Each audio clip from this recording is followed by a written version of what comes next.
And Mr. Bush owes us an apology for this destructive and omnivorous presidency. We will not receive them, of course. This president never apologizes, not to the troops, not to the people, nor will those henchmen who have echoed him. In calling him a stuffed suit, Senator Kerry was wrong about the press secretary. Mr. Snow's words and conducts, falsely earnest and earnestly false, suggest he is not stuffed, he is inflated. And in leaving him out of the equation, Senator Kerry gave an unwarranted pass to his old friend Senator McCain, who should be ashamed of himself tonight. He rolled over and pretended Kerry had said what he obviously had not. Only the symbolic stick he broke over Kerry's head came in a context even more disturbing still. Mr. McCain demanded the apology while electioneering for a Republican congressional candidate in Illinois. He was speaking of how often he had been to Walter Reed Hospital to see the wounded Iraq veterans, of how, quote, many of them have lost limbs. He said all this while demanding that the voters of Illinois reject a candidate who is not only a wounded Iraq veteran, but who lost 2 limbs there, Tammy Duckworth. Support some of the wounded veterans, but badmouth the Democratic one, and exploit all the veterans and all the still serving personnel in a cheap and tawdry political trick to try to bury the truth that John Kerry said the president had been stupid, and to continue this slander as late as this morning as biased or gullible or lazy newscasters nodded in sleepwalking assent. Senator McCain became a front man in a collective lie to break sticks over the heads of Democrats, one of them his friend, another his fellow veteran, legless, for whom he should weep and applaud, or at minimum about whom he should stay quiet. That was beneath the senator from Arizona. And it was all because of an imaginary insult to the troops that his party cynically manufactured out of a desperation and a futility as deep as that of Congressman Brooks when he went hunting for Senator Sumner. This is our beloved country now, as you have redefined it, Mr. Bush. Get a tortured Vietnam veteran to attack a decorated Vietnam veteran in defense of military personnel whom that decorated veteran did not insult. Or get your henchmen to take advantage of the evil lingering dregs of the fear of miscegenation in Tennessee in your party's advertisement against Harold Ford. Or get the satellites who orbit around you like Rush Limbaugh to exploit the illness and the bipartisanship of Michael J. Fox. Yes, get someone to make fun of the cripple. Oh, and sir, don't forget to drag your own wife into it. It's always easy, she said of Mr. Fox's commercials, and she used this phrase twice. It's always easy to manipulate people's feelings. Where on earth might the First Lady have gotten that idea, Mr. President?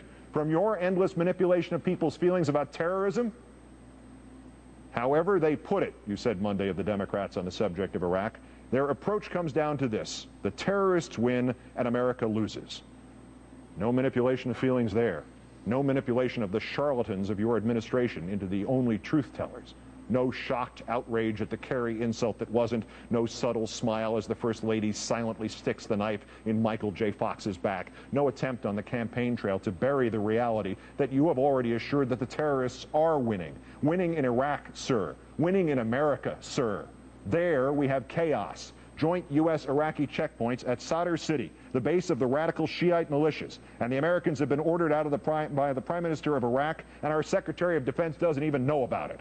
And here we have deliberate, systematic, institutionalized lying and smearing and terrorizing, a code of deceit that somehow permits a president to say, quote, if you listen carefully for a Democrat plan for success, they don't have one. Permits him to say this, while his plan in Iraq has amounted to a twisted version of the advice once offered to Lyndon Johnson about his Iraq, the thing called Vietnam. Instead of declare victory and get out, we now have declare victory and stay indefinitely.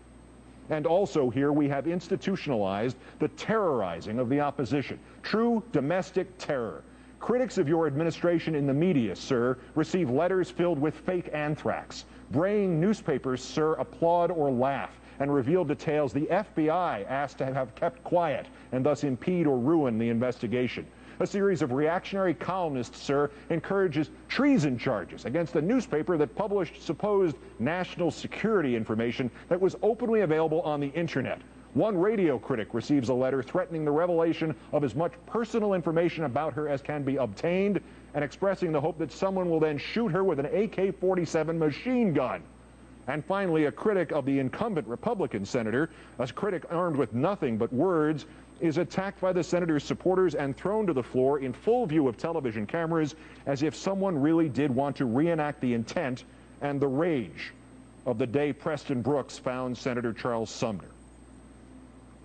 Of course, Mr. President, you did none of these things. You instructed no one to mail the fake anthrax, nor undermine the FBI's case, nor call for the execution of the editors of the New York Times, nor threaten to assassinate Stephanie Miller, nor beat up a man yelling at Senator Allen, nor have the First Lady knife Michael J. Fox, nor tell John McCain to lie about John Kerry. No, you did not, sir. And the genius of that thing is the same as in King Henry's rhetorical question about the Archbishop Thomas Becket. Who will rid me of this meddlesome priest?